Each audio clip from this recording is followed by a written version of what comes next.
On va utiliser cet exemple de Antilles-Guyane, juin 2014. Donc on a une suite définie par récurrence et il faut donner les 8 premières valeurs de la suite. Première façon, on peut écrire un petit programme pour calculer les termes de la suite. Alors, on calcule un terme à la main pour vérifier. Alors, avec Casio, voici un programme. Puissance n, ici, c'est un chapeau.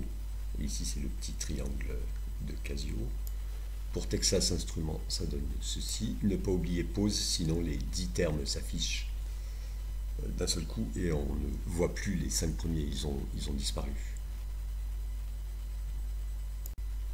Avec une Casio, on va dans le mode récurrence.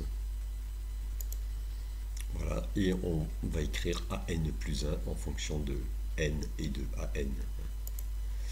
Voilà, ça ne crée pas de difficulté.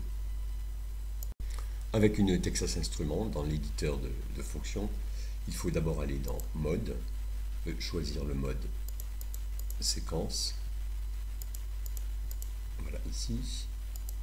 Et à ce moment-là, l'éditeur de fonctions nous donne ceci. On voit tout de suite le problème. On va écrire U de n en fonction de U de n-1. Ici, c'est-à-dire, si on tape U de... On ne peut pas modifier ici U de n plus 1 en fonction de UN. On est forcément obligé d'écrire U de n en fonction de U de n. Ici, n-1.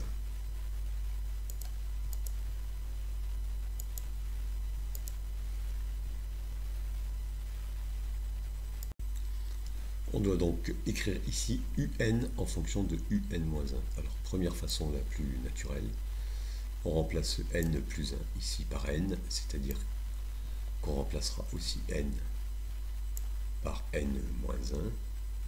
Alors, on écrit vraiment mot à mot, on remplace N par N-1. Et N plus 1 par N.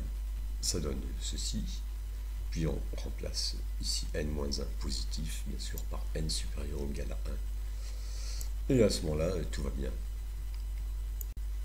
Alors, si cette façon ne nous a pas semblé naturelle, parce qu'à un moment, on pense n égale n plus 1, on prend une nouvelle variable, on pose k égale n plus 1, et on recopie, ce qui donne qu'en enlevant 1, n égale k moins 1, et on recopie ce qui est ici, en remplaçant n par k moins 1, et n plus 1 par k. Puis on peut remplacer k par n, et on obtient exactement la même relation que précédemment. On tape alors U de n égale U de n moins 1 sur 5 plus 3 fois 0,5 puissance n moins 1 ici.